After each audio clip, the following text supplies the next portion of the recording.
한번 기도하겠습니다. 하나님, 이번 이제 여름 집회 마지막 시간을 이제 맞이합니다. 이 시간에 성령께서 역사하셔서 주님을 깊이 알게 해주시고 사랑하고 받아들여서 주님을 느끼고 주님의 생명으로 충만하게 해주시기를 구합니다. 말하는 것도 붙들어 주시고 듣는 귀, 듣는 마음에도 역사해 주셔서 이 모든 말이 영이요 생명인 말씀이 되게 하시고 받는 우리 형제들에게 실제로 영과 생명이 되게 하여 주시옵소서. 예수님 이름으로 기도합니다.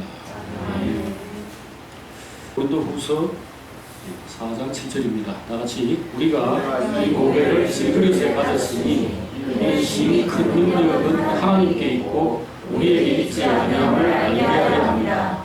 우리가 사방으로 후회삼을 당하여도 쌓이지 아니하며 답답한 일을 당하여도 낙심하지 아니하며 박해를 받아도 버림받지 아니하며 거꾸로뜨림을 당하여도 망하지 아니하고 우리가 항상 예수의 죽음을 몸에 짊어지는 예수의 생명이 또한 우리 몸에 나타나게 하려 합니다. 아멘. 네, 우리가 이 보배를 질그릇에 가졌다. 왜 보배를 금그릇이나 어떤 그 보배로운 그런 그릇에 담지를 않고 보배와 전혀 반대 느낌을 주는 그런 곳에 담았는가? 큰 능력이 나타나도록 하기 위함이다. 큰 능력이라는 것은 보배 자체입니다.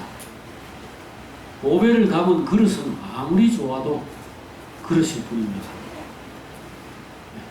다이아몬드 그 가락지 같은 경우에, 다이아몬드 반지 같은 경우에 다이아몬드가 가운데 있고 그걸 어떤 종류의 금속이 싸고 손가락을 이렇게 두르고 있는 것입니다. 그런 경우에 만약에 다이아몬드가 없다면 그냥 그 링, 그 가락지 자체가 빛이 나야 하죠. 그런데 그 반지에 다이아몬드를 박았다면 그 링은 다이아몬드의 영광을 가려서는 안 됩니다. 우리는 하나님을 담고 있는 하나님이라는 진정한 능력, 진정한 영광, 진정한 권세를 우리 안에 모시고 있는 하나님의 집이죠. 하나님의 그릇. 마차가 아무리 빛이 나더라도 그 뒤에 타고 있는 왕이나 귀족이나 그 부자를 능가할 수는 없습니다. 그 말이 너무 잘생겨가지고 말이 너무 빛나가지고 아무도 뒤에 왕자나 공주는 보지 않고 말만 쳐다본다. 이것은 있을 수 없는 일입니다. 말이 그 뒤에 사람보다 더 영광스러울 수도 없어요. 또 설사 그 말이 아주 빛이 나고 멋있어서 사람들이 그를 쳐다본다 하더라도 그건 잠깐이고 곧 그 뒤에 있는 사람을 주목하게 되지요. 실제로 사람이 너무너무 훌륭해가지고 그 사람 참 정말 잘생겼다, 잘났다, 정말 똑똑하다, 참 너무 좋다 하더라도 그 속에 하나님이 담겨있는 이것을 능가할 수 없다는 겁니다. 사람이 좋다는 게 어디서 좋은가? 어째서 좋은가? 하나님이 그 속에서 그 사람을 사로잡고 그 좋은 것을 나타내시기 때문에 좋은 겁니다. 우리가 결혼할 때 이 남녀를 이렇게 생각해 보면은 참 좋은 사람들이에요. 그 여자는 남자에게 참 존중하고 선생님 참 훌륭하십니다. 뭐 어디 가서 듣지도 못할 이야기를 해줍니다. 왜? 사랑하니까. 좋게 생각하니까. 그 다음에 그 남자는 여자에게 망토를 이렇게 진흙 위에, 진흙탕 위에라도 쫙 깔아서 밟고 지나가시지요. 이렇게 하고 있다는 거죠. 그렇게 한다는 겁니다. 이것이 좋은 사람이 아니고 뭐겠습니까? 그 사람들은 왜 좋으냐? 그 속에 사랑이 있어서 좋은 겁니다. 사랑과 신뢰, 좋게 보는 눈이 있어서 좋지. 그게 바로 생명입니다. 하나님의 생명이 사람 안에 깃들면은 사람은 사랑하는 사람이 되고 또 사랑스러운 사람이 됩니다. 사랑받을 만한 사람이 되는 거죠. 근데 만약에 그 사랑이 빠져나간다면 사실은 만약도 아니죠. 그렇게 해서 결혼하고 얼마간 살게 되면은 이전에 그 환상이나 기대나 소망 이런 것들이 서서히 무너지게 되죠. 왜냐하면은 성령이 충만해서 하나님의 영에 항상 사로잡혀 있어서 사랑을 하던 사람이 아니니까요. 장가 갈라고 여자 얻으려고 또는 돈 있고 직장 든든한 그 남자를 잡아서 앞으로 편안하고 안정적으로 살겠다. 그 생각으로 사랑한 거니까 내가 사랑의 사람인 거는 아니죠. 그러니까 사람에게 정말 중요한 것은 그 좋은 모습이 아니고요. 말은 그걸 여기서 영광이라고 표현하는데 그 보배스러움, 영광스러움 이게 질그릇 자체에 있는 것이 아닌 거니까 그 질그릇의 영광은 별로 의미가 없다. 어떤 사람 만나면 항상 친절하고 항상 따뜻하고 사람이 참 좋은 것 같아요. 그래서 모든 사람들이 밖에 있는 사람들은 모두 그 사람을 참 좋다고 얘기해요. 근데 집에 들어가면은 우리 신랑이나 우리 마누라가 그런 사람인가? 나는 한 번도 그런 줄 몰랐다. 이렇게 말하게 되는 경우들이 있다는 거죠. 그럼 이거는 같은 사람인데 어디 가면 좋은 사람이고 어디 가면 안 좋은 사람인 거 이거 뭐냐? 다른 사람들에게 사랑을 받기 위해서 다른 사람으로부터 이렇게 수납되기 위해서 그때그때 그런 척 했던 것 뿐이다. 이런 결론을 내리게 되겠죠. 질그릇은 질그릇입니다.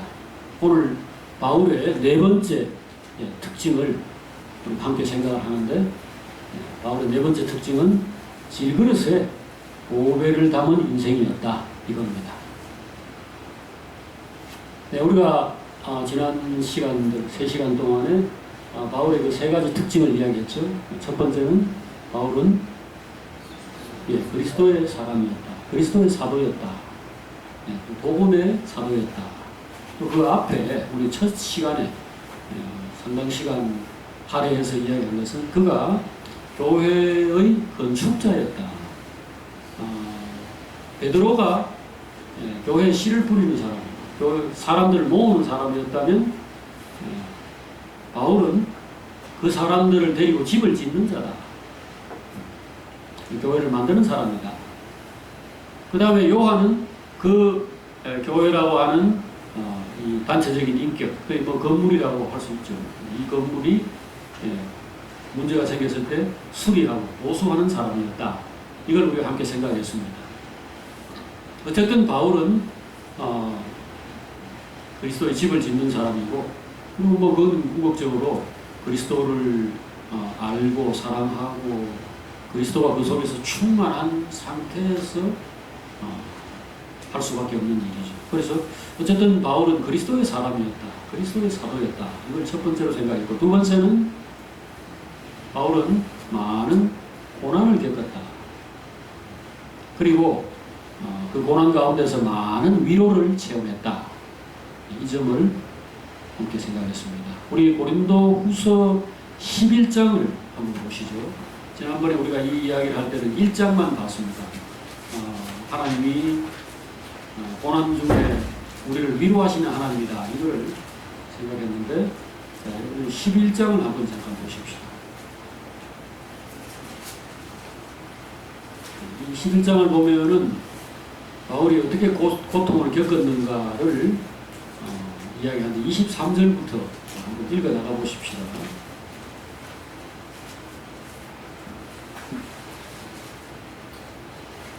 자, 23절부터 28절까지를 읽겠습니다. 다 같이.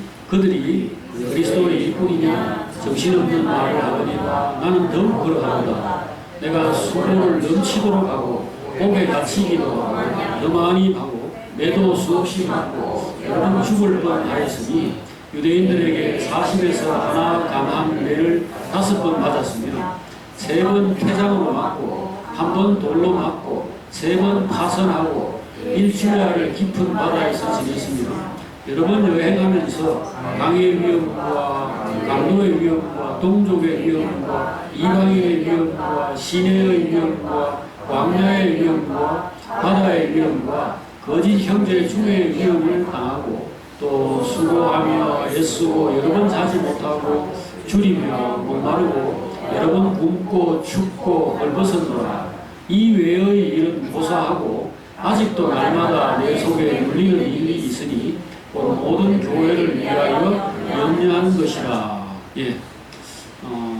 바울은 그 30절 밑에 보면 내가 만약에 뭔가를 자랑한다면 내 약한 것을 자랑할 수밖에 없다.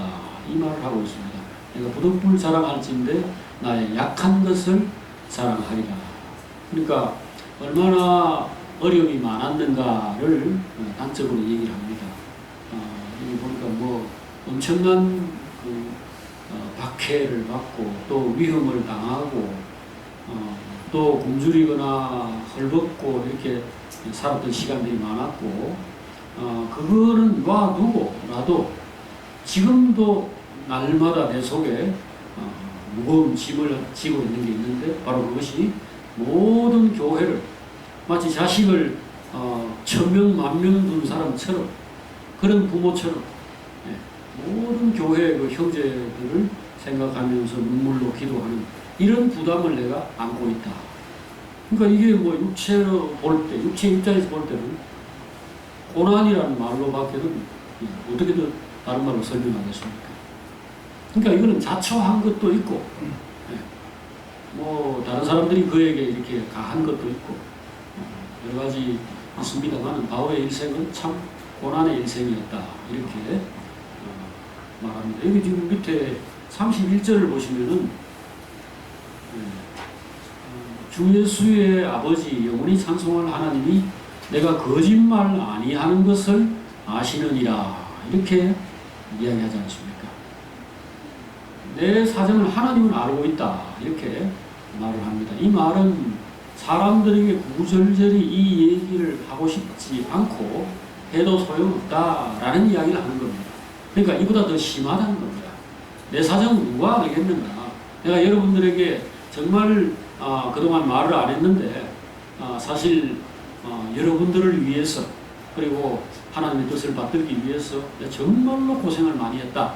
이 얘기를 어느 자리에서 특별히 이렇게 한 것입니다. 이건 고린도후서 11장이니까 그들에게 보낸 그 편지가 고린도 전서가 있고 후서가 있는데 그 후서에서도 마지막 부분입니다. 이게 고린도후서는 13장으로 되어 있는데 이게 11장이니까 뭐 그때는 장절 구분은 없었어요. 없는데 내용으로 볼 때 마지막 부분에 가서 그가 얼마나 고생을 했는가 이것을 이야기하고 12장에 보면은 또 이 고난이 단순히 뭐 이렇게 밖에서 오는 이런 그 고난뿐 아니고 자기 몸에도 엄청난 고난이 있었다라는 것을 여기 솔직하게 또 이야기를 하죠.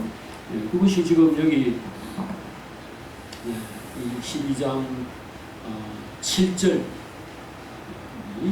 7절, 8절, 9절, 10절 이 부분에 나와 있으니까 이것도 한번 같이 읽어보도록 하죠. 자, 고린도후서 12장 7절입니다. 자, 다 같이 여러 계시를 받은 것이 지극히 크므로 너무 자만하지 않게 하시려고 내 육체에 다시 곧 사탄의 사자를 죽었으니 이는 나를 쳐서 너무 자만하지 않게 하려 하십니다. 이것이 내게서 떠나가게 하기 위하여 3번 죽게 간구하였더니 나에게 이르시기를 내 은혜가 네게 족하도다. 이는 내 능력이 약한 데서 온전하였습니다 하신지라. 그러므로 우리는 크게 기뻐함으로 나의 여러 약한 것들에 대하여 자랑하리니 이는 그리스도의 능력이 내게 머물게 하려 함이라. 그러므로 내가 그리스도를 위하여 약한 것들과 능력과 궁핍과 박해와 공고를 기뻐하노니 이는 내가 약한 그때의 강함이라. 바울의 인생을 이야기할 때 우리는 참 질그릇에 모배를 담은 그런 모습, 그런 인생을 살았구나, 이것을 반드시 생각하게 됩니다. 질그릇에 모배를 담았다. 다른 말로 하면은 낮은 자리, 고난당하는 그런 자리에 처해졌다라는 것을 생각합니다. 이유가 나왔죠. 하나님의 아들이 천국 복음을 전파하는 사람은 권세가 있어야 됩니다. 사람들한테 힘이 있고 영광이 있고, 그래서 말을 다른 사람들이 들어먹을 수 있도록 여기에 힘을 실어줘야 합니다.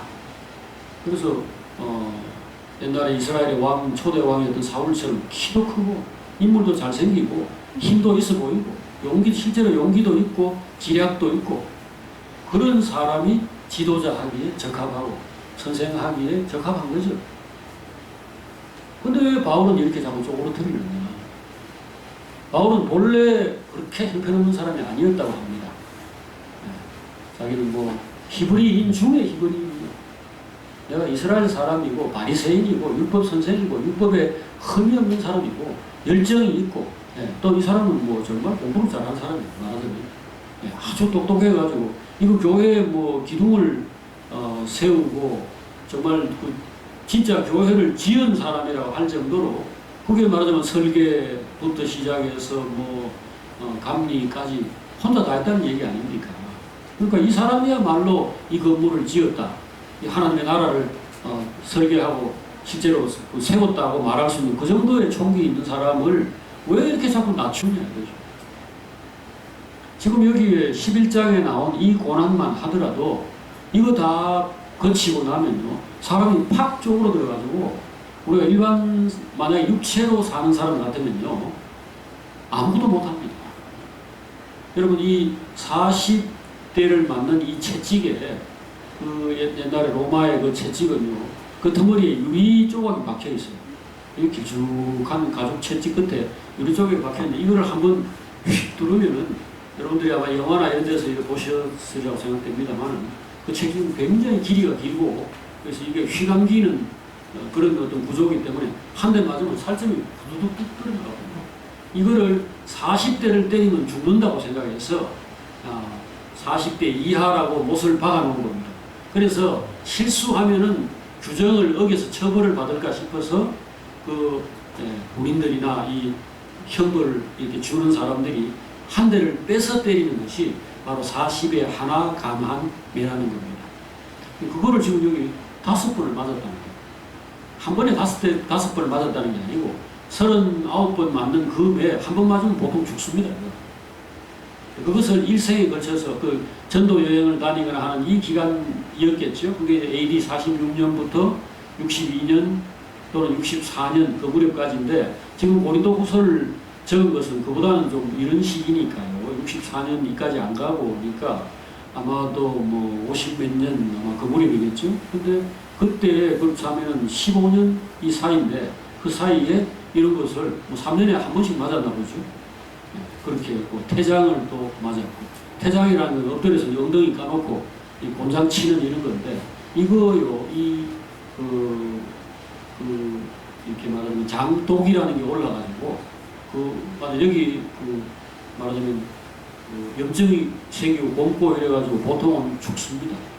조선시대 때 이거 맞았던 사람들 골로 가는 경우가 많았어요.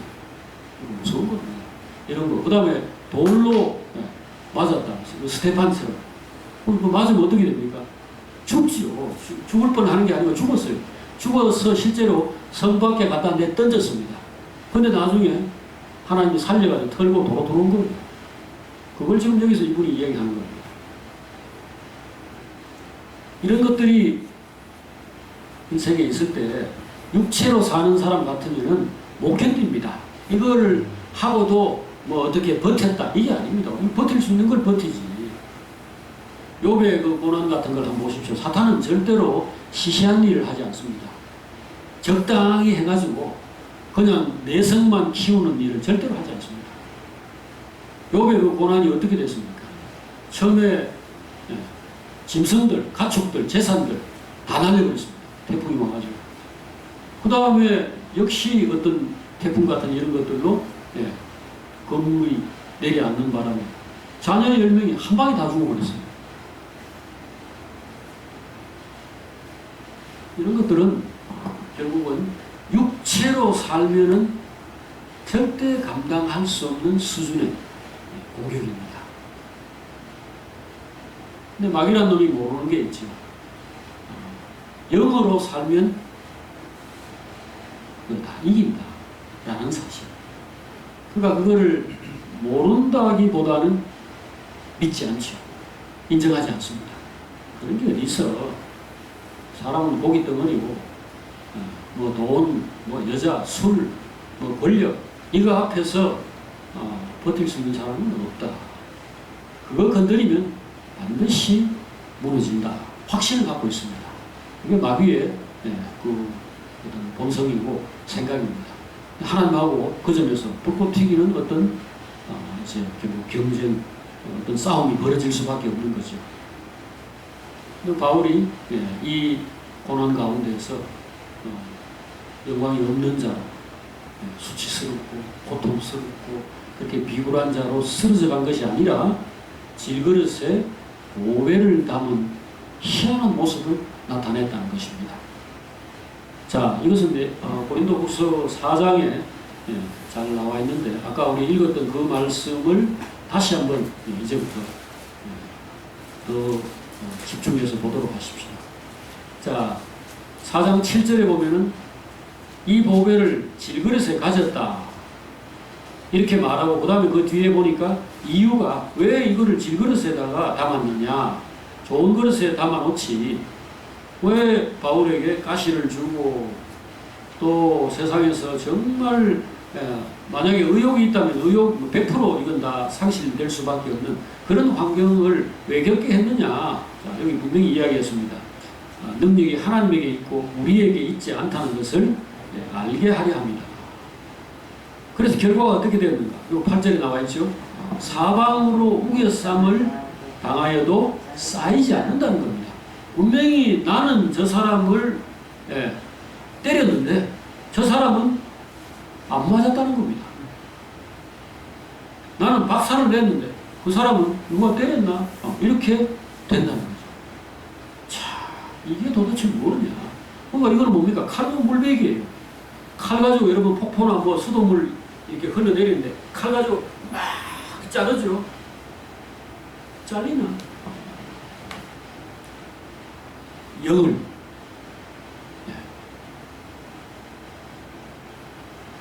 짜부러뜨릴 수 없다는 겁니다. 육신은 짜부러뜨릴 수 있는데 영은 안 된다는 겁니다. 그래서 바울이 항상 그 이야기를 하는 겁니다. 형제들아, 우리가 빚진 자로 돼 육신에게 져서 육신대로 살 것이 아니니라. 로마서 8장 그 12절에 육신에게 져서 육신대로 살 일이 아니다. 그럴 필요가 없다. 너희가 만일 육신대로 살면 반드시 죽을 것이로다. 그렇죠. 마귀가 이거 그 의문의 여지를 남겨두지 않습니다. 오늘 첫째 아들 데리고 내일 둘째 아들 데리고 이렇게 하는데 누가 살아남을 수 있습니까? 오늘 사업 망가뜨리고 내일 몸 망가뜨리고 근데 영으로서 몸의 행실을 죽이면 살리니 무릇 하나님의 영으로 인도함을 받는 그들은 곧 하나님의 아들이라. 로마서 8장 14절의 그 말씀처럼 이 승부가 이게 영에 의해서 결정되는 그런 승부, 그런 싸움이다. 오늘 질그릇에다가 보배를 둔 것은 진짜 이거는 김금성부를 지금 버리고 있는 걸 뜻하는 거예요. 하나님과 마귀가 욥을 놓고서 그 욥이 지금 하나님을 사랑하고 하나님을 순종하면서 이렇게 기쁘시게 하는 이 생활을 한다고 하나님이 좋아가지고 내 새끼 정말 참 뿌듯하다.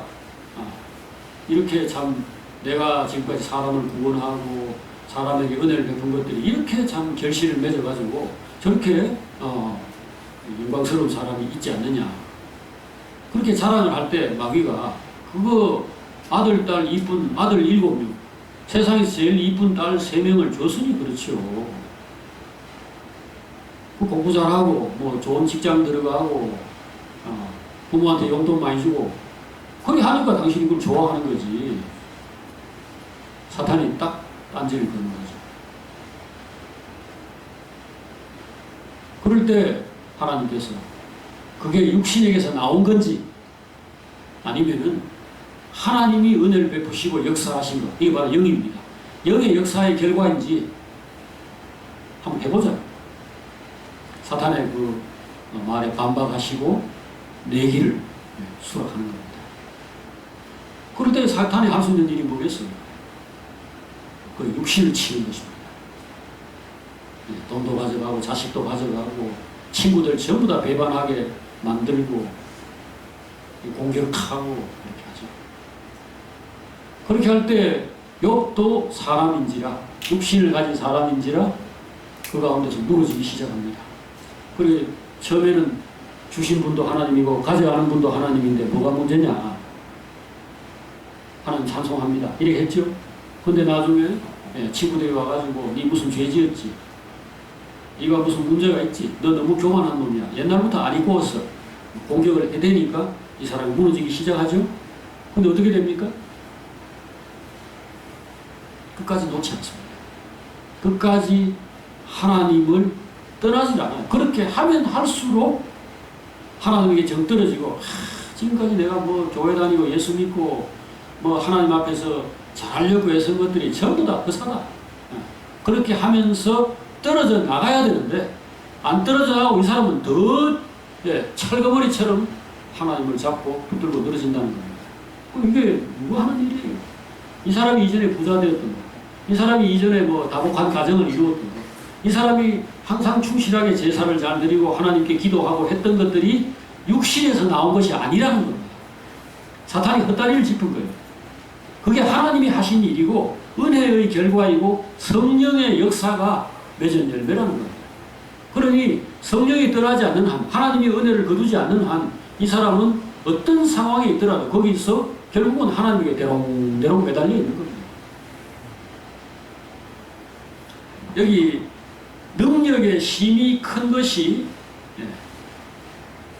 사람에게 있지 않고 하나님에게 있다.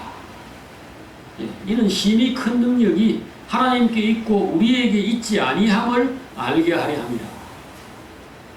왜 우리에게 고난이 있고 왜 우리가 견딜 수 없는 상황들이 우리에게 주어지는가? 그래 해도 절대 죽지 않고 절대 망하지 않고 하나님이 하신 작업들, 하나님이 하시는 일들이 헛방으로 허사로 돌아가지 않는다는 것을 나타내기 위함이라는 겁니다. 불로 태운다는 것. 자, 불시련이라는 게 고린도전서 3장에 나와 있죠. 뭐 우리가 집을 지을 때 금이나 은이나 보석으로 지은 거 하고 나무나 풀이나 지프로 지은 거 하고 결과가 다르다 그랬죠. 나무나 풀이나 지프로 지은 것들은 아무리 아름답고 멋있어도 목조 건물은 한 방에 타버립니다. 근데 만약에 그 건물을 몽땅 쇠로 지었다면 어떨까? 유리창까지 포함해가지고 모든 거를 전부 쇠덩어리로 다 만들어놨다. 그 불나면 어떻게 됩니까? 불나면 뭐 불 한번 뒤집어 쓰고 그 다음에 여기 있지롱 하고 그냥 그대로 있는 거예요. 하나님이 하신 일, 하늘로부터 나온 일, 하나님이 빚으신 인격, 이것은 환난과 고난, 어떤 종류의 박살내는 작업을 이렇게 뒤집어 써도 그 겪어도 문제 없는 겁니다. 성경에 보면은 이 심판이랄까요, 시험, 흔들기, 이걸 세 가지 형태로 표현합니다. 첫째는 불로 태우는 겁니다. 불로 태울 때 금속, 돌 이런 것들은 남아 있습니다. 태워봤자 괜히 그 불만 낭비한 거예요. 두 번째는 때리기입니다. 자, 이것은 바로 철장으로 질그릇을 깨는 것처럼 한다라는 그 표현. 자, 여러분들이 요한계시록 2장을 보시면은 그 두아디라 교회에 대해 그 편지를 보낼 때에 우리 주님과 함께 우리가 앞으로 이기는 자들이 세상을 어떻게 심판을 하는가 이 얘기를 하는데 2장 27절에 그 이야기를 26절과 7절을 한번 읽어보십시다. 요한계시록 2장 26절 7절입니다. 성경 제일 끝머리에 요한계시록 거기 2장입니다. 한번 읽어볼까요? 예. 이기는 자와 끝까지 내 일을 지키는 그에게 왕국을 다스리는 권세를 주리니 그가 철장을 가지고 그들을 다스려 질그릇을 깨뜨리는 것과 같이 하리라. 나도 내 아버지께 받은 것이 그러하니라. 이 철장이라는 건 쇠몽둥이를 얘기합니다. 아까 곤장 이런 거 장이라는 건 길쭉한 나무 막대기를 장이라고 그러는데 이게 쇠로 만든 거니까 이런 걸 가지고 만약에 여러분들 이 질그릇 대표가 바로 이제 장독대 같은 거. 여러분 장독대에 가셔가지고 이 길쭉한 옛날에 우리가 본 철장은 하나밖에 없었어요. 그 펌프 손잡이. 여러분들 그 옛날에 물펌프 그 기억나세요? 네. 거기에 이 손잡이가 길쭉한 쇠몽둥이입니다. 우리는 무슨 창이나 칼 이런 걸 가져본 적이 없고 그 펌프 이 손잡이가 어디 이렇게 여분으로 떨어져 있는 거 이런 것들을 많이 만져봤어요. 이거 가지고 애들이 장난친다고 장독대가 건드리면 그 자리에서 다 깨질 거예요.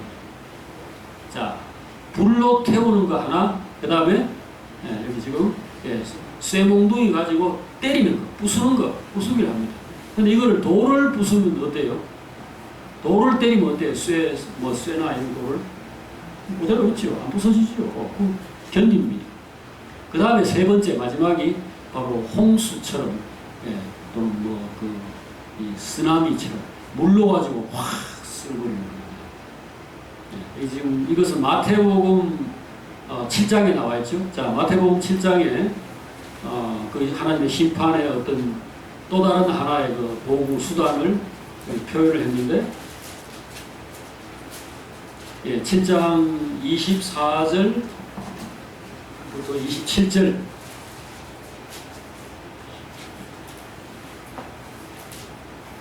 읽어볼까요?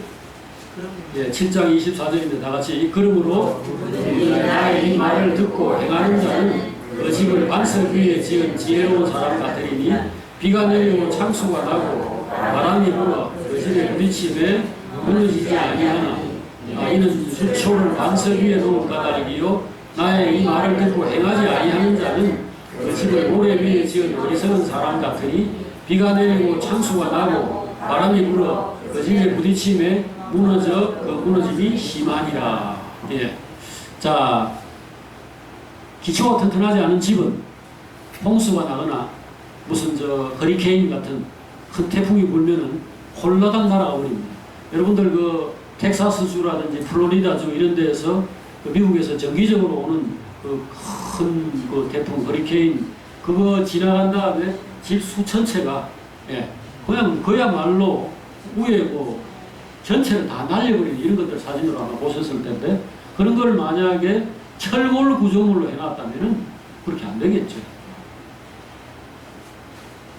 일본에 가면 그 원폭 기념관으로 그 전시를 해놓은 한 건물이 있죠.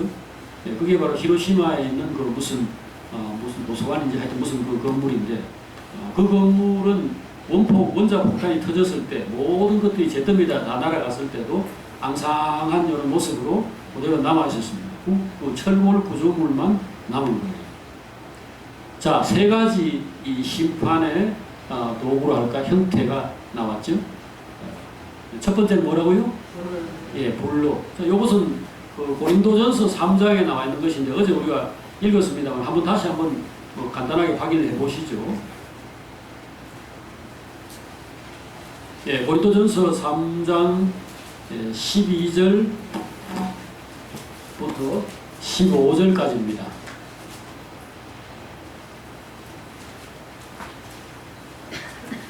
자, 읽어보겠습니다. 만일 누구든지 금이나 은이나 보석이나 나무나 풀이나 지푸로 이 더위에 세우면 각 사람의 공적이 나타날 터인데 그 날이 공적을 밝히니 이는 불로 나타내고 그 불이 각 사람의 공적이 어떠한 것을 시험할 것입니다. 만일 누구든지 그 위에 세운 공적이 그대로 있으면 상을 받고 누구든지 그 공적이 불타면 해를 받으리니 그러나 자신은 구원을 받되 불 가운데서 구원을 받은 것 같으리라. 예. 여러분 반드시 심판이 있습니다. 이 심판은 지옥 갈 때 또는 천국 갈 때 그 심판 말고요. 그 심판을 우리가 받으면은 만약에 아무 준비 없이 미리 지금 말하는 제가 말씀드린 이 심판은 예비 심판인데요.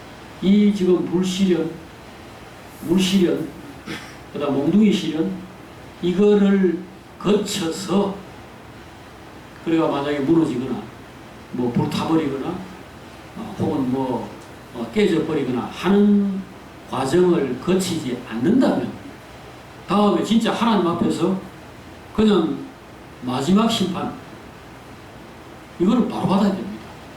그때 그걸 통과할 사람이 없어요. 내가 이렇게 허약한 사람이었는가를 그때 가서 발견하면은 가는 거예요. 보러 가는 거예요. 지금 수학 문제를 이렇게 풀었는데 이거 너무 어렵네. 잘 모르겠네. 이거를 갖다가 수능 시험 치는 자리에서 발견하면 어떻게 됩니까? 합격이요? 불합격이요? 불합격이요. 이건 앞에 수백 번 겪어야 되는 겁니다. 수백 번 해가지고 나는 거의 쪼다에 가깝구나. 나는 게으름뱅이구나. 이거 이런 문제를 지금까지 한 번도 안 풀어봤다니 이거는 앞에서 겪어야 돼요. 반드시. 불에 타야 됩니까? 안 타야 됩니까? 타야 됩니다. 처음에는 100% 불에 탑니다. 하나님 여러분들을 건드실 때 마귀를 시켜서 건드는 겁니다. 다시 말해서 견딜 수 없는 타격을 줄 수도 있다는 겁니다. 그러나 그것은 하나님의 손안에서 이루어지는 일입니다. 하나님은 분명히 고린도전서 9장에서 이 시험이라는 것은 하나님의 손안에 있다는 이 사실을 확실하게 이야기했습니다. 그게 무슨 말씀인지 아세요? 시험 당할 때 피할 길을 주신다 하고 감당할 수 없는 시험은 허락하지 않는다 이겁니다.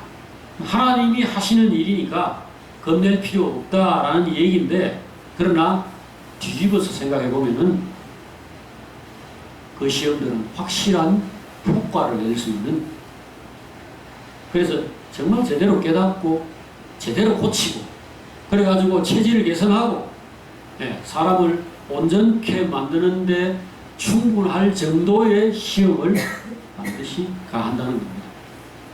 대학에 휘치는 사람에게 1 더하기 1은 뭐냐 이런 걸 내지 않습니다. 그런 걸 내가 뭐 하려고요. 머리를 쥐어 뜯을 정도의 머리에 쥐가 날 정도의 시험만을 내는 겁니다. 오늘 여기서 우리는 보배를 질그릇에 담은 것과 같은 인생으로 살았다. 오늘 고린도후서 4장에서 바울이 자기를 한마디로 이야기할 때에 나는 보배를 질그릇에 가진 사람이다. 이렇게 얘기를 할 때에 자기 인생을 상당히 괴롭고 참 힘들고 그런 인생을 산 사람으로 여기서 단적으로 표현하는 겁니다. 그는 길게 말 안 해도 여러분과 제가 지금도 경험하고 있는 그런 삶이고 자리이기 때문에 충분히 이해할 수 있으리라고 믿습니다. 근데 이것의 목적과 한계가 여기에 분명하게 나와 있습니다. 이것은 하나님의 능력이 내 안에서 나타나고 하나님의 영광이 나타나고 하나님이 얼마나 대단한가를 보여주기 위해서 허락하신 환경이고 허락하신 시험이기 때문에 절대로 우리가 최종적으로 지지 않는다는 겁니다. 최종적인 실패자가 절대 되지 않는다는 거예요. 심지어 아까 12장에서 바울이 뭐라 그랬습니까? 이거 너무 불편하니까 이거 좀 치료해 주세요. 이거 좀 어떻게 좀 해결 좀 해주세요. 하고 하나님께 눈물로 그렇게 기도를 했는데 이분이 어떤 사람입니까? 정말 그리스도의 사도이고 복음의 사도이고 평생을 교회를 위해서 하나님의 나라를 위해서 수고하는 사람인데 그런 사람을 발목에다 족쇄를 치우거나 손에다 수갑을 채운다는 건 말이 안 되잖아요. 어떻게 그런 일을 할 수 있냐 말이죠. 이것은 한목적적이거나 이성적인 행동이 아닙니다. 그런데 하나님이 했다는 거죠.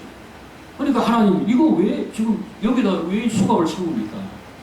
제가 팔이 3개, 4개 있어도 지금 모자라는 판인데 이 팔을 갖다가 묶어 놓는다는 건 도대체 뭡니까? 이렇게 기도를 안 했겠습니까? 그런데 하나님께서 거기서 말씀하시기를 내가 그거 모르는 줄 아느냐?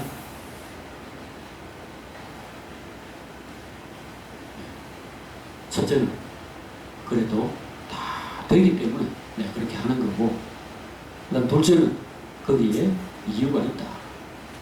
네가 일을 하는 게 아니고 내가 한다는 것을 나타내는 것이고, 그 다음에 사람 묶어놓고 말하자면 자식도 죽고 재산 다 날아가고 몸에는 욕창이 생기고 해도 이긴다. 하나님의 능력이, 하나님의 힘이 큰 능력이 질그릇 속에서도 얼마든지 반짝반짝 빛이 난다는 사실을 보일 수 있다는 겁니다. 두려워하지 맙시다.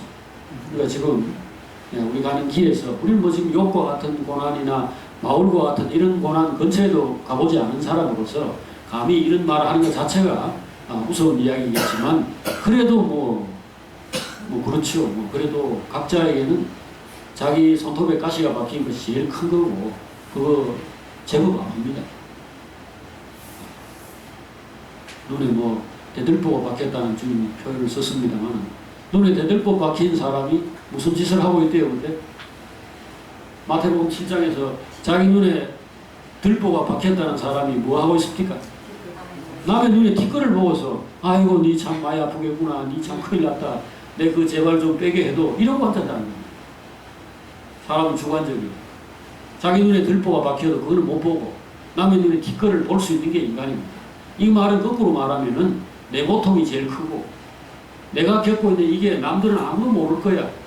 이 고통과 수고, 이게 진짜 최고다. 최고로 지금 고통스러운 것이다. 그렇게 생각할 수 있다는 겁니다. 하나님 그걸 아셔요. 그래서 그걸 가지고 니가 지게 무슨 군소리하고 니가 뭐 때문에 그걸 기도하노? 찬송이나 하지. 이래 말하지는 않습니다. 그럴지라도 그때 하나님이 분명히 이야기합니다. 이길 수 있다. 그리고 그거 문제가 안 된다.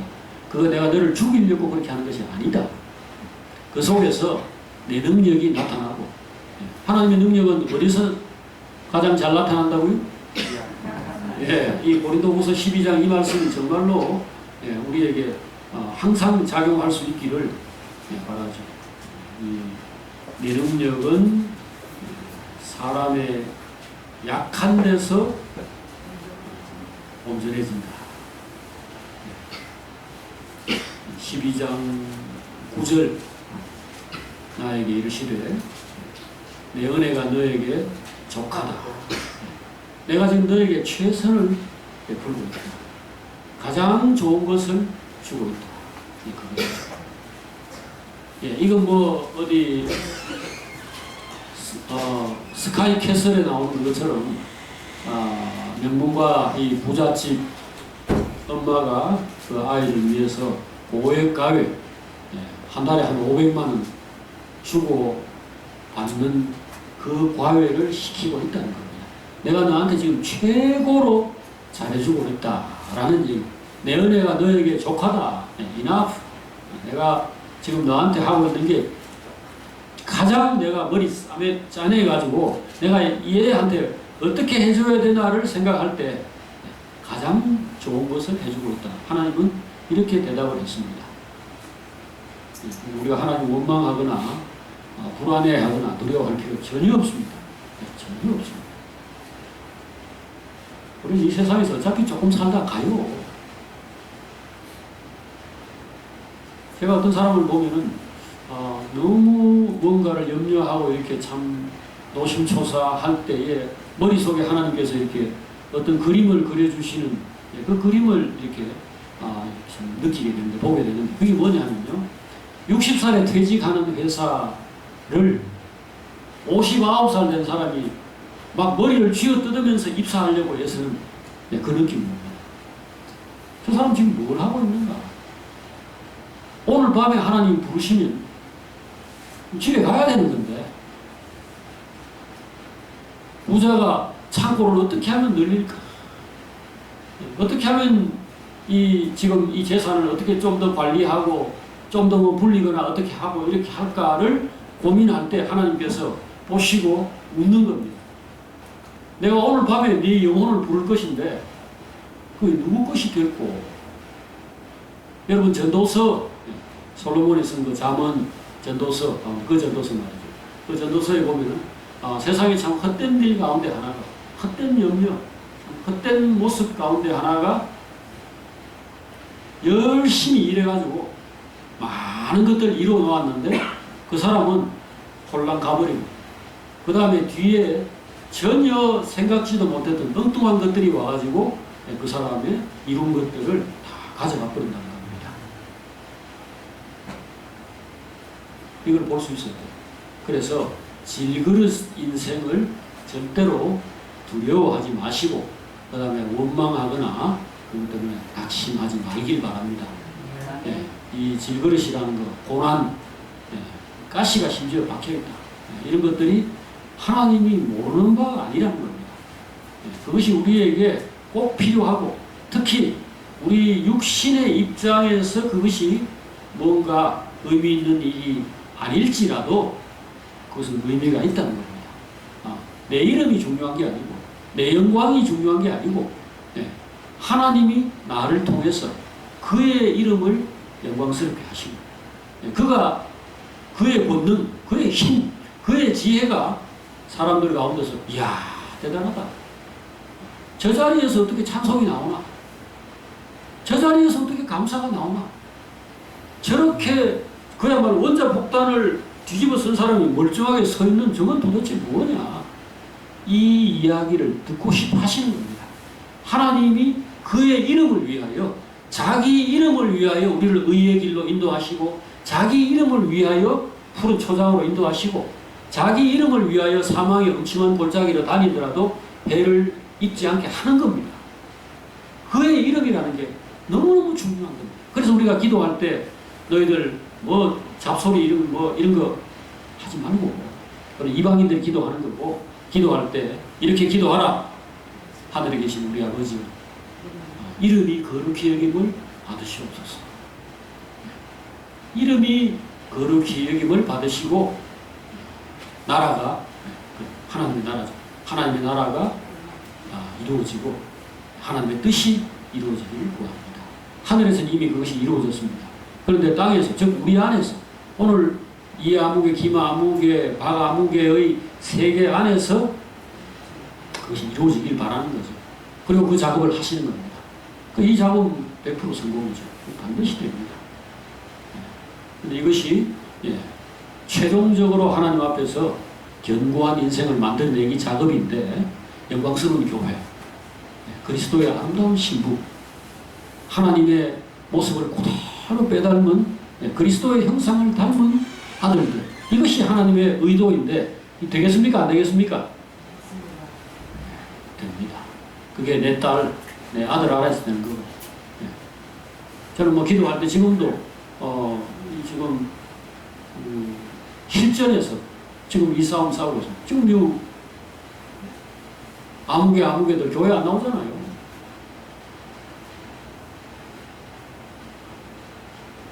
그들을 미워하거나 그들을 뭐 사랑하거나 상관없이 저는 그때 뭘 보는가?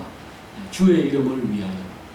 주님이 만드시고, 주님이 키우시고, 주님이 살려놓으셨고, 병들어 죽을 뻔한 이런 것들을 주님이 살리셨고, 주님이 오늘까지 이끌어 오셔서 이 자리에 있는데, 이것은 주님의 것입니다. 이것은 주님의 기업이고, 주님의 영광을 위해, 주님의 이름을 위하여 존재하는 자인데, 내가 뭐 죽니 사니 애타니 어떠니 하는, 이것은 2차 문제라는 거예요. 하나님 우리를 질그릇 인생으로 두신 것에 대해서 제가 말씀드리고 있습니다. 이 질그릇에 보배를 담아놓고, 이 보배가 빛이 나는 것이 하나님의 목적이고 하나님의 의도입니다. 그러면 질그릇은 어찌 됩니까? 보배와 질그릇은 일체죠. 이 다이아몬드를 박은 이 반지를 끼는데 목적이 뭐죠? 이유가 뭐죠? 여러분 제 손에 또는 팔찌에 여기 다이아몬드 또는 뭐 금덩어리를 이렇게 달고 있습니다. 그 목적이 뭡니까? 시계가 저는 그렇게 비싼 게 있는 줄 잘 몰랐는데 지난번에 보니까 그 롤렉스 시계 같은 어떤 명품 시계인데 그 중동의 어느 왕자가 끼고 있는 그 시계가 1,000억짜리래요. 1,000억. 그 빌딩 하나를 갖다 이렇게 짊어지고 다니는 그 꼴인데 그 1,000억짜리를 끼든 아니면 저는 뭐 한 1,000만 원짜리 정도라도 이거 한번 껴보고 싶은데 그 끼면 그 이유가 뭡니까? 그 무거운 쇳덩어리가 되면 크기도 크대요. 네? 뭐라고? 와시. 그 시계를 자랑하는 겁니까? 아니면은 나를 자랑하는 겁니까? 오배가 있으면은 질그릇은 빛이 나는 겁니다. 이 다이아몬드가 영광스러운 게 아니고 다이아몬드를 감고 있는 반지가 영광스러운 것이고 그 다음에 더 나아가서 그 다이아몬드 반지를 끼고 있는 손가락이 영광스러운 것입니다. 그 손가락을 나타내고 그 손가락을 붙여가 다니는 나를 나타내기 위해서 다이아몬드를 붙여놓은 겁니다. 하나님이 사람 안에 들어오시고 성령이 사람에게 임하시고 하나님의 정신이 사람에게 깃들었을 때 빛나는 것은 그 사람입니다. 그러니까 왜 저는 이래요? 저는 왜 맨날 잠 오고 저는 왜 맨날 우울하고 자, 우리는 할 말이 많아요. 우리 육신이 너무 질그릇이란 이 사실 때문에 참 힘들어요. 그걸 가지고 하나님께 이야기를 할 때 너 만약에 내가 없었다면 너는 그냥 흙덩어리에 불과하고 곧바로 지옥으로 직행이다. 너는 누구에게서 태어났는가? 아담에게서 태어났다는 거죠. 모기에게서 태어난 그 모기들을 한번 생각해 보세요. 여러분 모기는 무슨 죄가 있습니까? 네? 모기 무슨 죄 있어요? 아무 죄도 없습니다. 지금까지 나를 문 적도 없어요. 근데 내가 보면은 일단 무조건 때려잡죠. 그 난 것이 잘못입니다. 모기로 존재하는 즉 이전에 누군가가 나를 물었는데 그놈이 바로 모기다. 그 이전에 물었던 모기는 내가 벌써 잡아서 벌써 갔거나 아니면 뭐 세상을 떠난 지 오래됐어요. 근데 내가 왜 딴 모기를 보고 건드리는가? 종자 자체가 모기라는 것이 내가 싫은 겁니다. 인생은 하나님 앞에서 원수예요. 사람은 하나님을 배반하고 사탄과 합작해가지고 지금 하나님이 사람에게 거할 수 없는 창세기 6장 1절에 뭐라 그랬습니까? 그 사람의 딸들이 세상에 이렇게 많아졌을 때에 하나님의 아들들이 사람의 딸들의 아름다움을 보고 자기 좋아하는 자로 아내를 삼는지라. 그리고 6장 3절에 이렇게 얘기합니다. 나의 신이 나의 영이 더 이상 사람과 함께 하지 아니하리니 이는 사람이 육체가 되니라. 제가 어떤 남자하고 결혼을 했습니다. 어떤 여자가 하는데 그때는 그 사람이 사람인 줄 알고 결혼했어요. 멋있고 뭐 배려할 줄 알고. 그런데 나중에 보니까 개들한 거죠. 술 처먹고 막 이렇게 패고 막. 그건 이혼해야 됩니다. 왜? 나 사람하고 결혼했는데 지금 옆에 있는 놈은 개니까. 하나님이 사람에게 왜 깃들지 못하십니까? 왜 나의 영이 사람과 함께하지 못하는가? 이것이 원래 영적 존재였는데 이 생명이라고 했죠. 창세기 2장에 보면은 하나님이 흙으로 사람을 지으시고 그 코에 생기를 불어넣으니 사람이 생명이 된다. Living creature, living soul.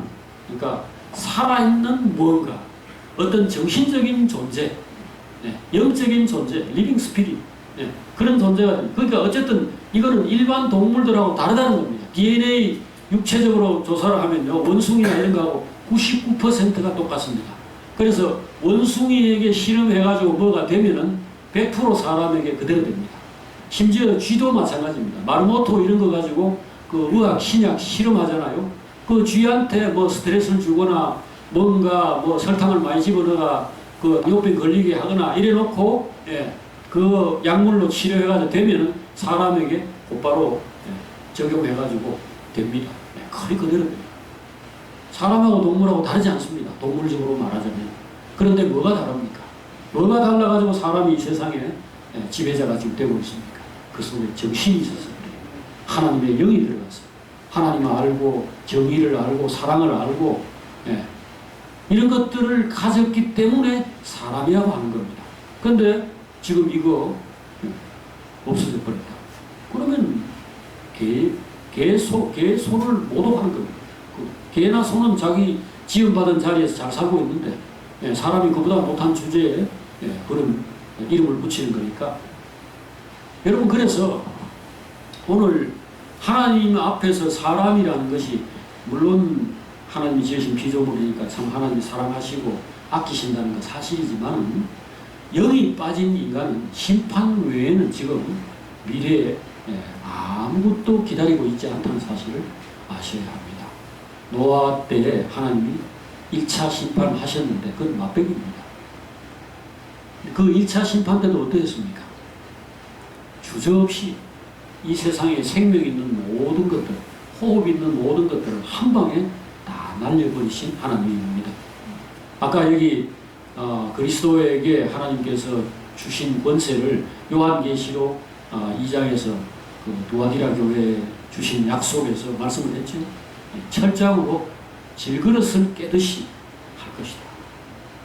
다스림이라는 게 그렇습니다. 그래서 세상 가운데서 육체로 사는 이것이 잘 보존되고, 그래서 이 육체가 편안하고 그냥 육체라도 한평생 사는 동안에 뭐 재미있게 이렇게 살다 갑시다, 이렇게 생각하시면 안 됩니다. 절대로 안 됩니다. 그렇게 하면은 마지막 남은 것은 하나님의 쇠몽둥이를 막판에 받는 겁니다. 그때 가면 뭐 얄짤 없어요. 정말 여지가 없습니다. 이 불시련, 이 지금 베드로후서 3장을 여러분들이 한번 읽어보시도록 하죠. 이건 저 신약 성경 저 뒤에 있는데요. 베드로후서 3장에 앞으로 어떤 일이 있을 것인가를 하나님께서 말씀을 하신 것인데요. 자, 3장 6절부터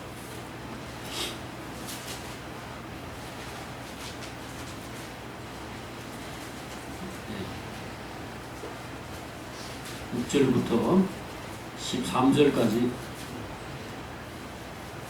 14절까지 자 읽겠습니다. 자, 베드로후서 3장 6절입니다. 이로 말미암아 그때 세상은 우리 넘심으로 멸망하였으되 이제 하늘과 땅은 그 동일한 말씀으로 불사르기 위하여 보호하심과 되어 경건하지 아니한 사람들의 심판과 멸망의 날까지 보존하여 주신 것입니다. 사랑하는 자들아, 주의 하루가 천년 같고 천년이 하루 같다는 이 한 가지는 잊지 말라. 주의 약속은 어떤 이들이 더디다고 생각하는 것 같이 더딘 것이 아니라 우리 주께서는 너희를 대하여 오래 참으사 아무도 멸망하지 아니하고 다 회개하기에 이르기를 원하시느니라. 그러나 주의 날이 도둑같이 오리니 그날에는 하늘이 큰 소리로 떠나가고 물질이 뜨거운 불에 풀어지고 땅과 그 중에 있는 모든 일이 드러나리로다. 이 모든 것이 이렇게 풀어지리니 너희가 어떠한 사람이 되어야 마땅하냐. 거룩한 행실과 경건함으로 하나님의 날이 임하기를 바라고 간절히 사모하라. 그날에 하늘이 불에 타서 풀어지고 물질이 뜨거운 불에 녹아지려니와 우리는 그의 약속대로 의가 있는 곳인 새 하늘과 새 땅을 바라보도다. 그러므로 사랑하는 자들아, 나의 이것을 바라보나니 주 앞에서 정도 없고 흠도 없이 평강 가운데 나타나기를 힘쓰라. 아멘. 질그릇에 보배를 담은 것에 대해서 말씀을 드렸습니다. 이것은 약한 중에 강한 사람인 것을 드러내는 그런 인생이 되는 거고, 나는 약한데 이상하게 내 삶에서 놀라운 그런 승리, 그런 결과들이 나오는 것입니다. 저는 저 자신을 볼 때, 그리고 또 우리 아이들 이렇게 볼 때, 이렇게 연약하고 빈약한, 이렇게 의지도 없고 지혜도 없고, 그러면서도 오만하고, 그러면서도 무책임하고, 뭐 부주의하고 이런 주제에 그러면서도 나는 잘났다. 인생은 잘 될 거야. 이렇게 생각하는 이거는 뭐라고 설명을 해야 될지 무지하고 어리석고 그냥 악하다고밖에 볼 수 없는 이 인생 이 속에서 하나님이 일을 시작하셔서 정말 누구도 기대하지 못했던 이상보이가 저런 사람이 될 수가 있나. 그리고 아무개 우리의 그 지금 불안하게 생각하는 이 자녀들 이 형제들이 나중에 우리보다 더 놀랍고 영광스러운 사람으로 서서 참 정말 이 하나님에게 희망이 있구나. 하나님이 다 하시는 거구나. 이거를 저절로 말할 수밖에 없도록 그렇게 이루시는 이거를 오늘 우리가 꼭 깨달아야 합니다. 이것을 우리가 소망으로 삼아야 하고 그래서 이 믿음과 소망 중에 우리가 앞으로 가야 됩니다. 눈에 보이는 것을 따라가는 게 아니고요. 우리의 돌아보는 것은 보이는 것이 아니요 보이지 않는 것이니 보이는 것은 잠깐이요 보이지 않는 것은 영원함이니라. 언제든지 이면을 쳐다보고 하나님 쳐다보고 문제가 있을 때 그 문제에 천착하지 말고 위를 쳐다보고 이거 다 하나님 알고 있고 이건 다 과정일 뿐이다. 그리고 깨져야 된다. 더 깨져야 된다. 더 깨져도 아무 문제 없다. 이렇게 외치고 하나님 믿고 앞으로 가야 돼요. 오늘 우리가 질그릇에 보배를 담은 이 인생 그래서 희한하게 우겨쌈을 당하는데도 쌓이지 아니하고 죽는 자 같은데 살고 가난한 자 같은데 모든 사람을 부유하게 만들고 박해를 받아도 뭐 죽지도 않고 거꾸로 떨림을 당하여도 망하지 않고 이런 놀라운 인생 6장에 가면은 뭐 정말 이 사람이 영광과 욕됨으로 그러했다. 악한 이름과 아름다운 이름으로 그러했다. 이 사람 보면 진짜 형편없는 사람 같은데 나중에 보니까 정말 영광스러운 사람이 이런 것들이 나타나고 하니까 종잡을 수 없는 이걸 이제 참 인격적인 패러독스죠. 정말 모순적이고 어떻게 뭐라고 규정을 해야 될지 알 수 없는 이 사람은 눈물쟁이 이 사람은 뭐 진짜 불평쟁이 이 사람은 정말 겁쟁이라고 말할 수밖에 없는 한 모습이 있는데 다른 쪽에서는 그 모습이 무색할 그런 어떤 놀라운 반전들이 일어나는 사람이다. 이것을 이야기하죠. 우리는 무명한 자 같으나 유명한 자요 죽는 자 같으나 보라 우리가 살아있고 징계를 받는 자 같으나 죽임을 당하지 않고 근심하는 자 같으나 항상 기뻐하고 가난한 자 같으나 많은 사람을 부유하게 하고 아무것도 가진 것이 없는 자 같으나 모든 것을 가진 자로다. 고린도후서 6장 지금 이 말씀들을 기억합시다. 오늘 이제 시간이 다 되어서 여기까지 이제 하고 마치도록 하겠습니다. 지금 바울의 특징을 7가지를 잡았는데 다음 겨울로 넘어가도록 합시다.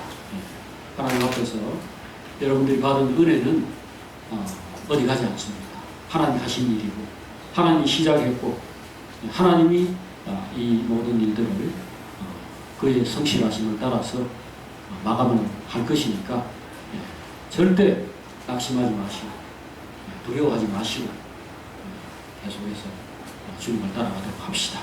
기도하십시다. 하나님 아버지 감사합니다. 오늘 우리는 인생을 살아가는데 참 힘듭니다. 왜냐하면 목이나 파리처럼 우리가 하나님 앞에서 저주를 받았고 사탄도 공격을 하고 하나님도 한편으로는 여차하면 지옥을 보낼 그런 인생으로 우리가 아담의 후손으로 선악과를 먹은 그 인생으로 눈이 삐뚤어져 가지고 아내가 이전에는 살 중에 살이요 뼈 중에 뼈라고 해놓고는 지금은 하나님이 내게 주셔가지고 나를 괴롭게 만든 저 원흉 이렇게 보는 삐뚤어진 눈을 가진 인생인지라 우리 살아가는 것이 참 힘듭니다. 그러니까 내가 좋다고 결혼해놓고 내가 나와가지고 길러놓고도 이 원수 이렇게 하는 이 인생을 우리가 살고 있는데 하나님 이 자리에서 우리의 눈을 변화시키고 성령으로 말미암아 우리의 마음과 생각을 변화시키고 그로 말미암아 우리가 얼마든지 참을 수도 있고 기다릴 수 있는 이런 인생을 또 우리에게 열어주심을 감사합니다. 이 하나님 안에서 우리가 새롭게 전개되는 이 인생을 앞으로 힘있게 추구하고 마침내 하나님의 의도대로 우리가 그리스도를 온전히 닮은 삶, 하나님의 심정으로 살아감으로써 모든 것이 감사하고 항상 기뻐하고 누구하고 같이 있어도 재미있는 그런 인생을 또 살 수 있게 하여 주시옵소서. 형제들 성령이 충만하게 해주시옵소서. 이 정신이 항상 깃들어서 역사하게 해주시기를 구합니다. 예수님 이름으로 기도합니다. 아멘.